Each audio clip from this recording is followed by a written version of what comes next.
우리에게 주신 하나님의 말씀은 골로새서 2장 7절 말씀입니다. 감사함을 넘치게 하라 라는 제목으로 하나님 말씀 증거할 때에 하나님의 음성으로 들으시기 바랍니다. 사랑하는 성도 여러분, 예배의 자리에서 여러분의 얼굴을 뵙게 되니 참 감사하고 고맙습니다.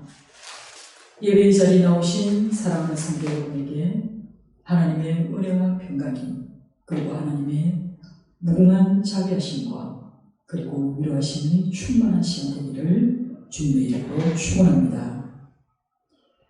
오늘은 교회가 지키는 추수감사주일입니다.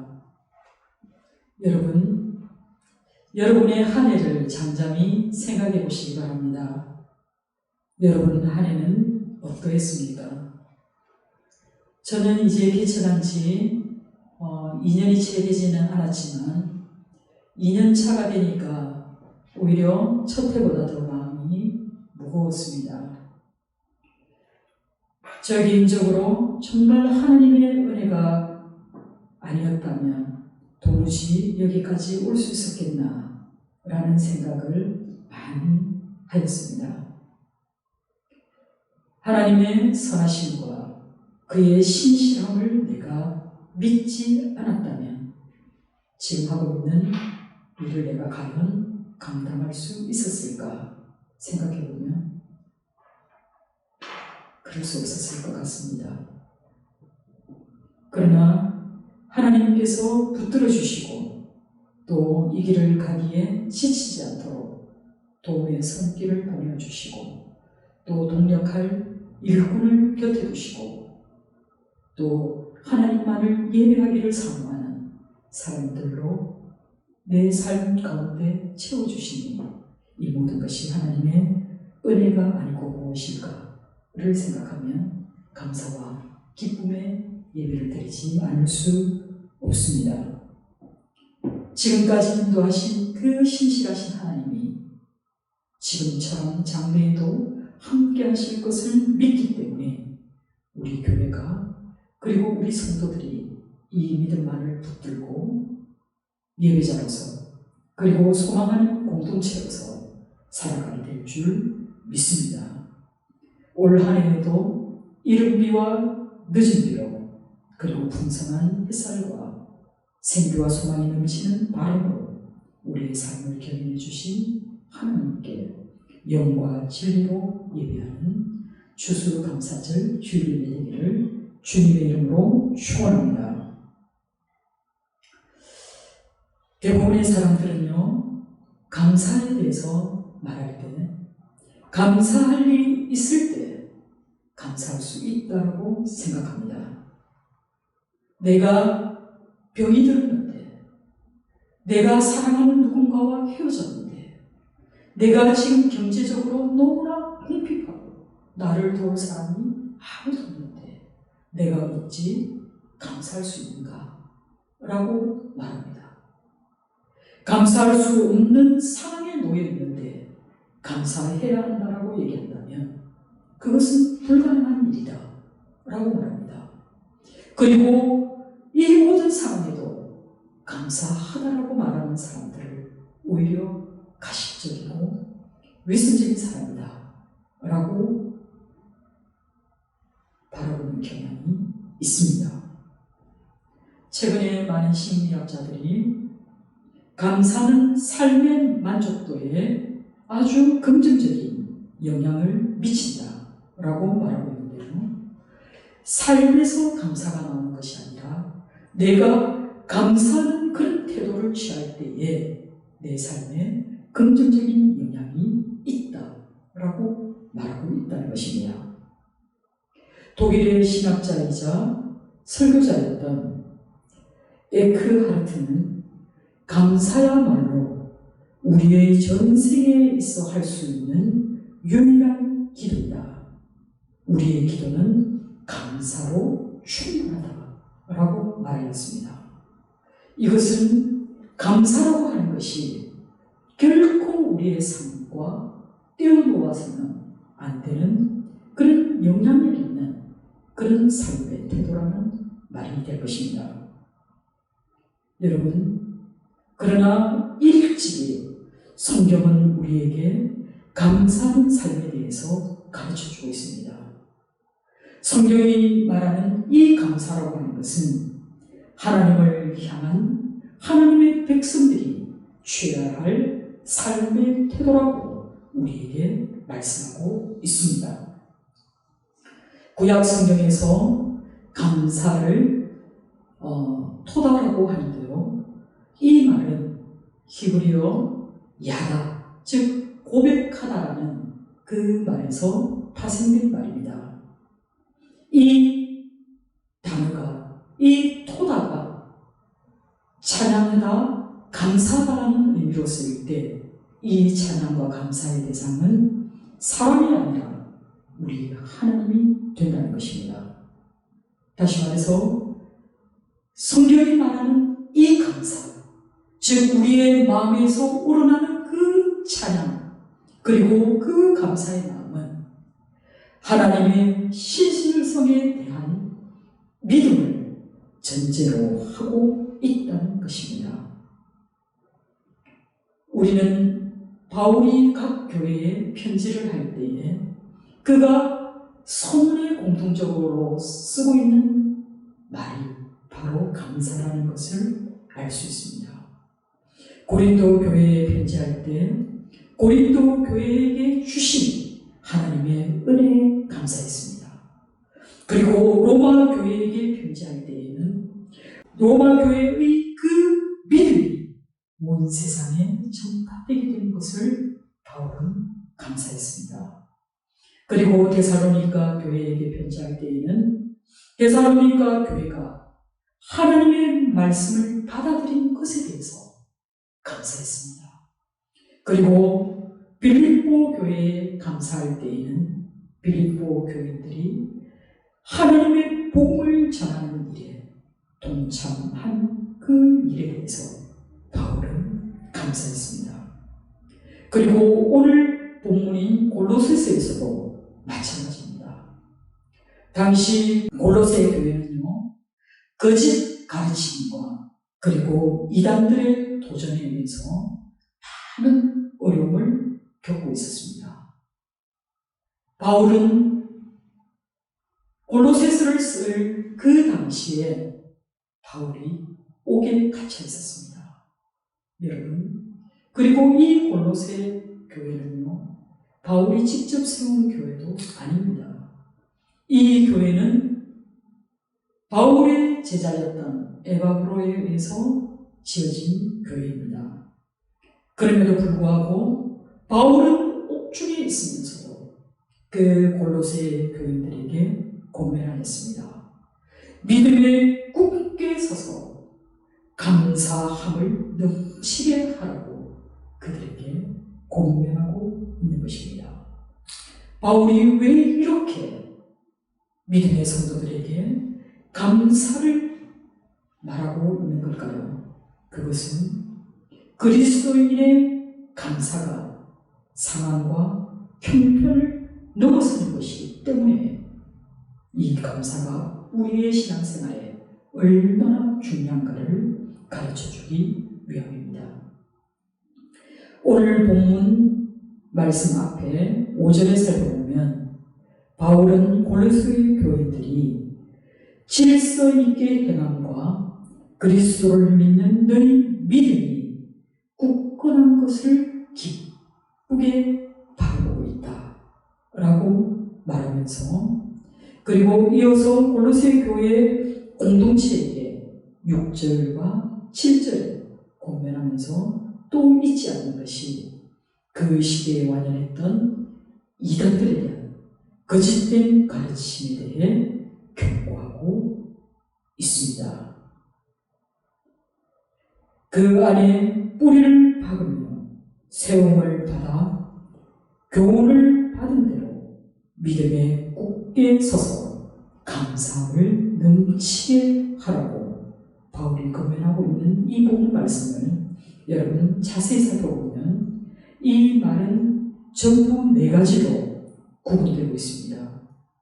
그 중에 처음 나온 두 가지, 즉 뿌리를 받고 세움을 받는다라는 이 표현은요, 바울 자신이 감사하게 생각한 그 사실을 식물과 건축물을 비유로 들어서 설명하고 있습니다.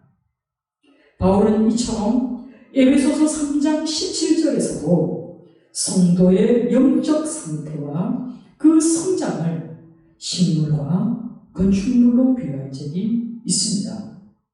여러분, 저도 요즘은요, 식물을 키우는 그 재미라기보다는 식물을 키우는 그 진지함에서 우리 하나님을 생각하게 됩니다.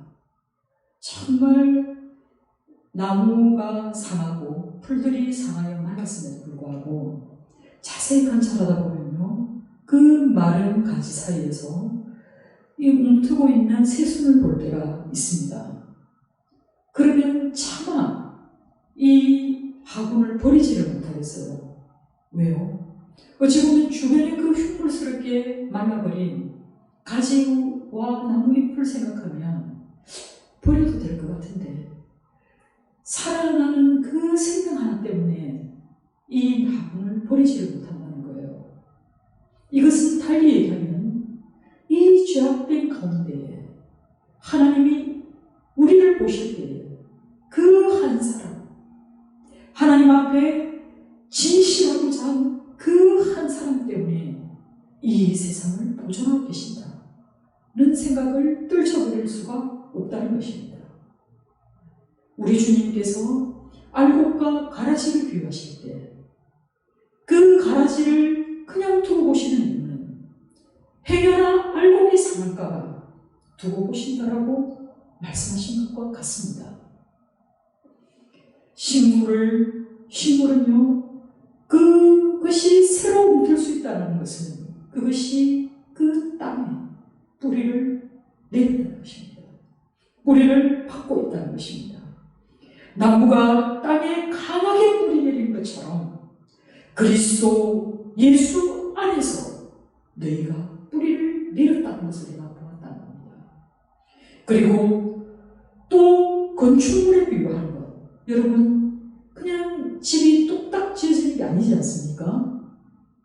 우리가 뭔가 이미테이션을 미니어처를 만들듯이 이미 만들어진 벽체, 이미 만들어진 지붕으로 건물을 짓는 게 아니지 않습니까?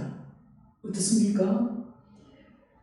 블록을 쌓고 흙을 채우고 또 그 전에 철근을 받고 이런 모든 과정이 하나의 집을 짓기 위한 공정이라면 우리의 믿음이라는 것도 집이 점차적으로 구조화되어서 결국은 그것이 하나의 모양을 갖추었을 때 우리는 이것을 세움받았다라고 얘기할 수 있을 것입니다.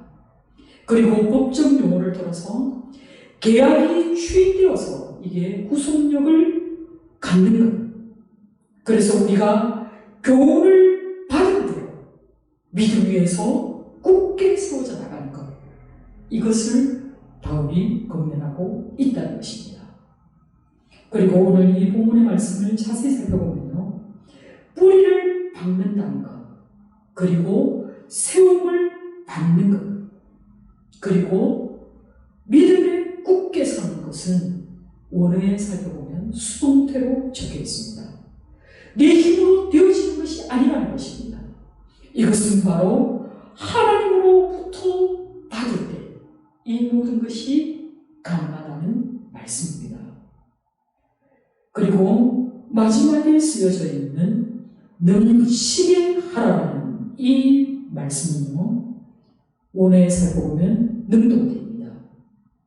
결국은 감사하는 것은 바로 성도가 하나님께 행해야 할 그런 능동적인 삶의 자세라는 것을 우리에게 말씀하고 있다는 것입니다.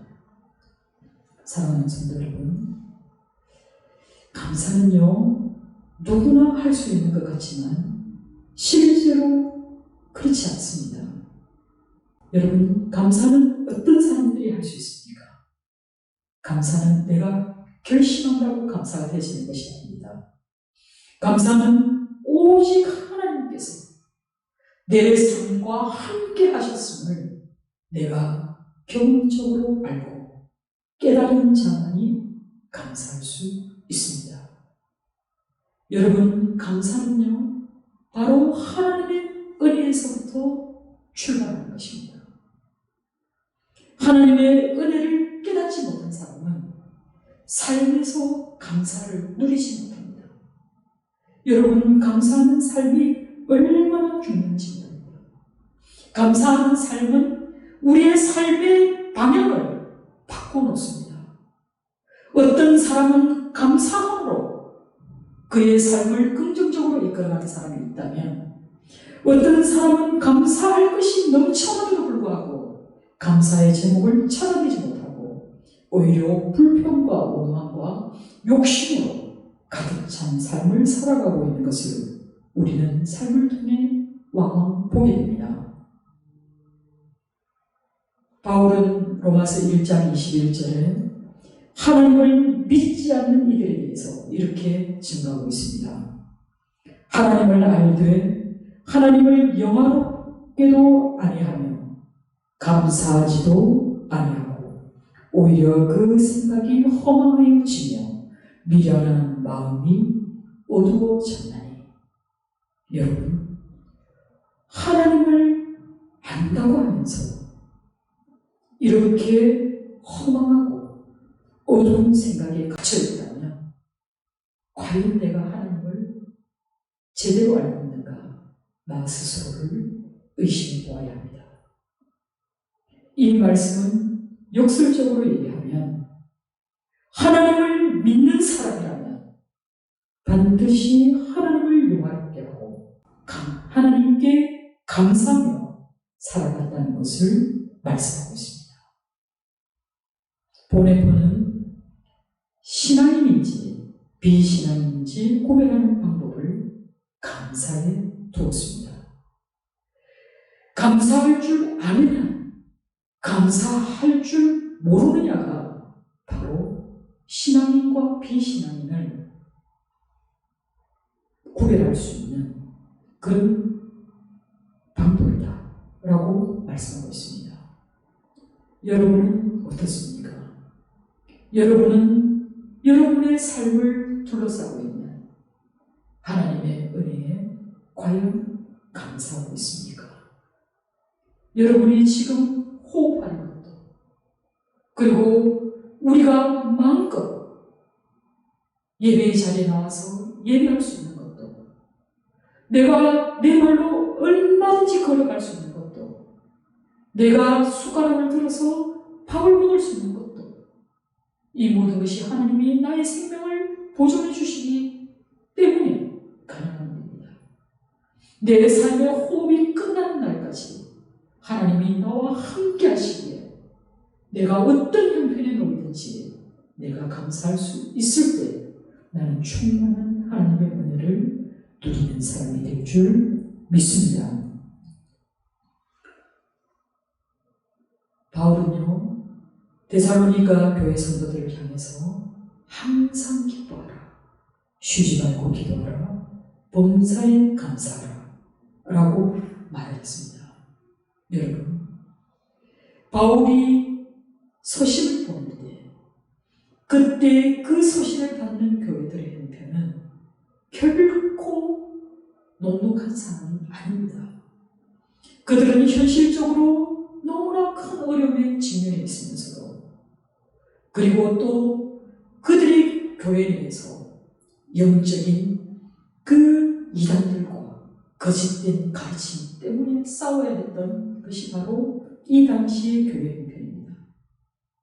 바깥으로는 교회에 대한 핍박이, 성도에 대한 탄압이 난무하였던 그 시절에 감사를 잊지 말라고 하는 것은 이 감사가 가지는 능력입니다. 여러분, 감사는 부정적인 생각을 긍정적으로 바꾸어내는 능력이 있습니다. 감사는 불행을 행복으로 바꾸어내는 힘입니다. 감사는 고난 가운데에서도 하나님의 뜻을 이루어가는 통로이기 때문에 우리는 감사의 삶을 살아야 할 것입니다. 여러분, 저는 항상 마음이 어렵고 힘들 때마다 바울과 실라가 옥중에서도 그들이 하나님께 기도하고 감사의 찬송을 올렸던 것을 기억합니다. 사도행전 16장 16절 이하를 살펴보면 바울과 실라가 유럽의 첫 성인 빌립보에 가서 그들이 복음을 전하게 됩니다. 그러던 어느 날 빌립보에서 정치는 귀신 들린 여종에게서 귀신을 쫓아내고 난 뒤에 그 여종을 통해서 돈을 벌었던 그 상전이 바울과 실라를 고발하게 됩니다. 고발당한 바울과 실라는 무리들이 일제히 일어나서 그를 처벌할 것을 강구하자 상관이 그의 옷을 찢고 벗기고 한 뒤에 숱하게 매질을 하게 됩니다. 그러고 난 뒤에 바울과 실라가 아주 깊은 옥에 발에 착고를 차고 갇혔다라고 기록되어 있습니다. 여러분, 바울과 실라의 지금 형편이 어떻습니까? 우리가 생각할 때 우리가 정말 이런 처지에 놓이면 우리는 먼저 마치 출애굽 백성들처럼 하나님을 원망할지도 모릅니다. 하나님께 불평불만할지도 모릅니다. 오히려 분을 갈면서 저들을 저주할지도 모릅니다. 그리고 내 상처에만 집중되어서 하나님을 놓칠지도 모릅니다. 그러나 사도행전 16장 25절에 보면 한밤중에 바울과 실라가 기도하고 하나님을 찬송하며 제수들이 듣더라 라고 기록되어 있습니다. 여러분, 지금 이 상황이 과연 하나님을 찬송할 상황입니까? 과연 지금 이 상황에 기도가 나옵니까? 그러나 이들은 이와 같이 기가 막힌 상황에서도 그들은 하늘의 하나님께 기도할 수 있었고 그들이 위대하신 하나님을 찬송할 수 있었던 것은 그들이 하나님을 신실하게 주였기 때문입니다. 그들이 지금 이 상황에 죽게 되더라도 그들은 하나님을 찬송할 수 있습니다.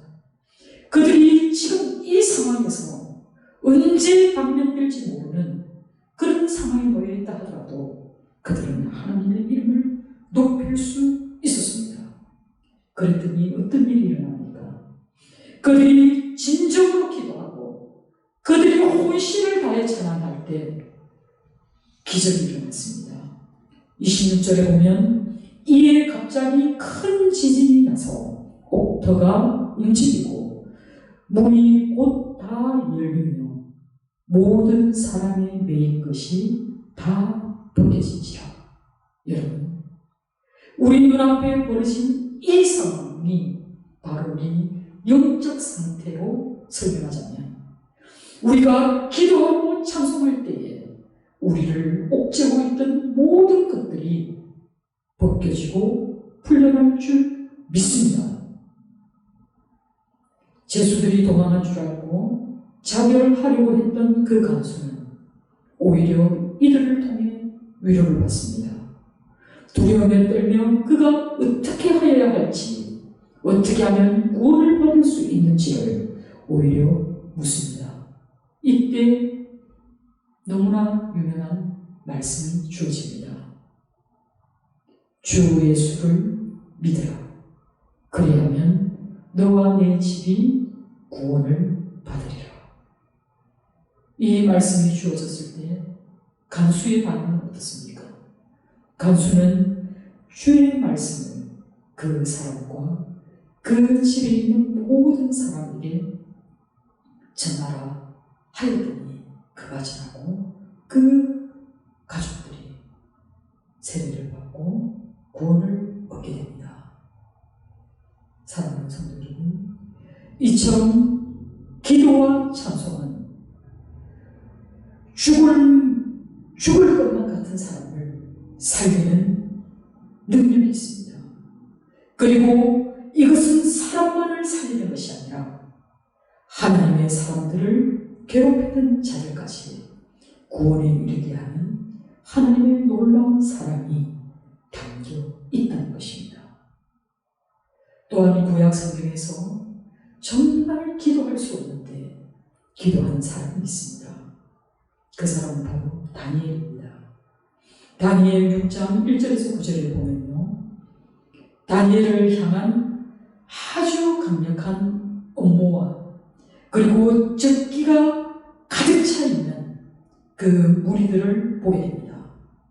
다니엘에게서 어떤 잘못을 찾아내지 못하자 이 대적들은 왕에게 다니엘을 음모로 죽이는 그 방법을 제안합니다. 그 악랄한 법은 바벨론의 신 외에는 누구에게도 기도해서는 안 된다는 겁니다. 그렇지만 다니엘 6장 10절 말씀을 보면 다니엘이 이 조서에 왕의 도장이 찍힌 것을 알고도 자기 집에 들어가서 윗방에 올라가 예루살렘으로 향한 창문을 열고 전에 하던 대로 하루 3번씩 무릎을 꿇고 기도하며 그의 하나님께 감사하였더라 라고 기록하고 있습니다. 여러분, 다니엘은 아무런 갈등이나 또 두려움이나 억울함이나 비통함을 나타내지 않았습니다. 그는 아무런 갈등 없이 그가 평소에 하던 대로 그는 예루살렘을 향해서 하나님께 감사의 기도를 올려드렸다라는 것이 다니엘의 믿음의 태도입니다. 여러분, 다니엘이 이렇게 기도할 수 있는 것은 그의 삶 가운데 늘 함께 하신 그 하나님을 그가 경험했기 때문입니다. 그리고 죽으면 죽으리라는 그런 마음이 있기 때문에 오히려 왕의 조서에 그는 두려움 없이 감사함으로 오히려 하늘의 하나님께 기도할 수 있었던 것입니다. 오히려 다니엘이 평소처럼 창문을 열고 두려움 없이 하나님께 기도하는 그 모습을 보고 오히려 그의 대적들이 두려움에 떨었을지도 모릅니다. 여러분, 진정한 능력은 믿음에서 나오는 것입니다. 그리고 그 믿음의 최고점이 바로 감사라는 것을 잊지 마시기 바랍니다. 사랑하는 성도 여러분, 우리 하나님께서 우리를 향한 그 뜻이 무엇일까요? 그것은 우리가 하나님 안에서, 우리 주 예수 그리스도 안에서 우리가 행복하게 사는 것입니다. 그래서 하나님께서는 우리에게 감사하라고 명령하고 계신 것입니다. 감사를 잃지 않는 삶이 바로 우리가 행복한 삶을 누리는 방법이기 때문에 하나님은 우리에게 늘 감사할 것을 명령하고 계십니다. 마태복음 7장 11절에 보면 너희가 악할지라도 좋은 것으로 자신에게 줄 줄 알거든 하물며 하늘에 계신 너희 아버지께서 구하는 자에게 좋은 것으로 주시지 않겠느냐 라고 말씀합니다. 하나님 아버지의 소원은요, 하나님의 자녀들이 예수 그리스도 안에서 참된 행복을 누리는 것입니다. 그래서 우리 하나님께서 하시는 말씀은 범사에 감사하라는 것입니다. 여러분, 범사에 감사한다는 것은 어떤 것입니까? 그것은 바로 내가 감사할 수 없는 그런 상황에도, 내가 너무나 깊은 불행한 가운데에서도, 내가 너무나 슬픈 그 가운데에서도 하나님을 감사하라는 뜻입니다. 왜 그렇습니까? 우리가 불행 중에 슬픔 중에 그게 매몰되면 우리는 헤어나지 못합니다. 그 불평과 불안과 슬픔으로 우리를 빨아들이는 것은 바로 세상 권세 잡은 어둠의 세력들의 힘입니다. 그렇기 때문에 우리 하나님께서는 감사함으로 나아가는 것입니다. 감사함으로 나아올 때 우리는 감사할 일로 우리의 삶을 채워갈 수 있습니다. 고통 가운데에서도 하나님의 선한 뜻을 감사할 때 비로소 우리는 발견할 수 있습니다. 사랑하는 성도 여러분, 주님의 선한 뜻을 발견하게 될 때 그 선한 뜻이 바로 성도의 거룩한 소망 가운데 감추어진 그 감사의 신비라는 것을 우리는 깨달아 알게 될 줄 믿습니다. 범사에 감사한다는 것은 말 그대로 우리를 향하신 그 하나님의 뜻을 알아가는 길입니다. 여러분, 하나님께 예배하는 것, 거기서 가장 핵심이 되는 것은 바로 감사입니다. 그리스도인의 예배에 있어서 가장 중요한 것이 먼저 하나님께 감사함으로 나아가는 것입니다.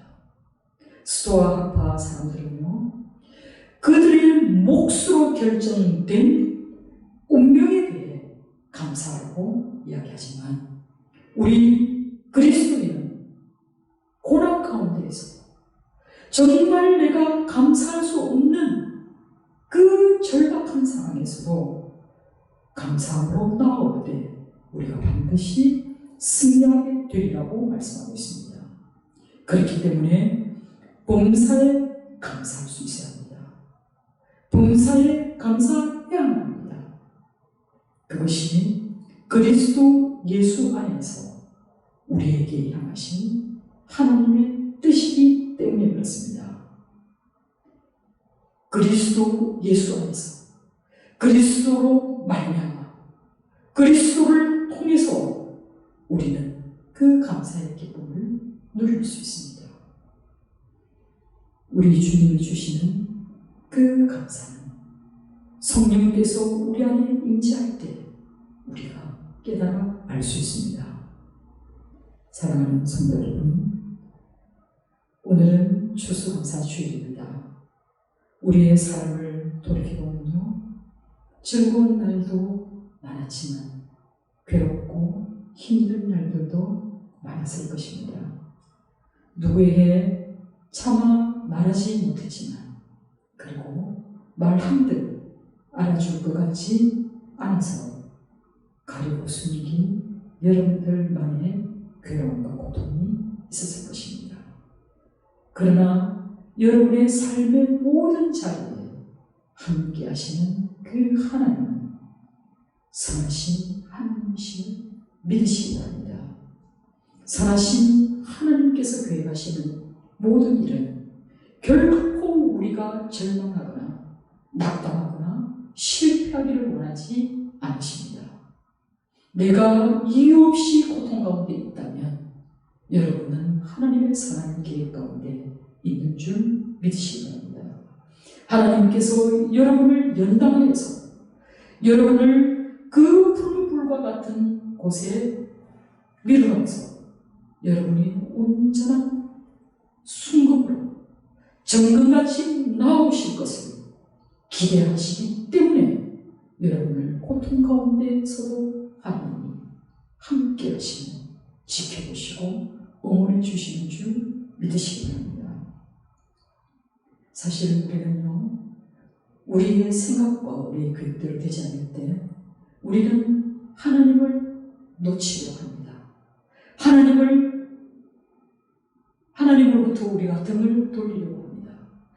하나님을 마주하기보다는 오히려 세상에 유력한 자들에게 시선을 돌리기 쉽습니다. 세상의 것을 교회 안으로 끌어들이려고 합니다. 그래서는 안 됩니다.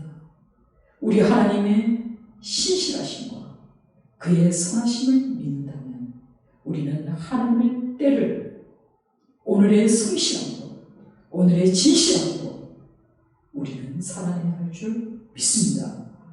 추수감사절을 통해서 우리를 향하신 하나님의 뜻은 축복임을 믿으시기 바랍니다. 그 하나님께서 우리에게 권면하고 있습니다. 믿음에 굳게 서서 감사함을 넘치게 하라. 이것은 바로 하나님의 축복의 메시지임을 믿으시고 또 올 한 해를 감사함으로 잘 마무리하는 사랑하는 순전한 교회 모든 성도님들 다 되시기를 주님의 이름으로 축원합니다. 기도하겠습니다.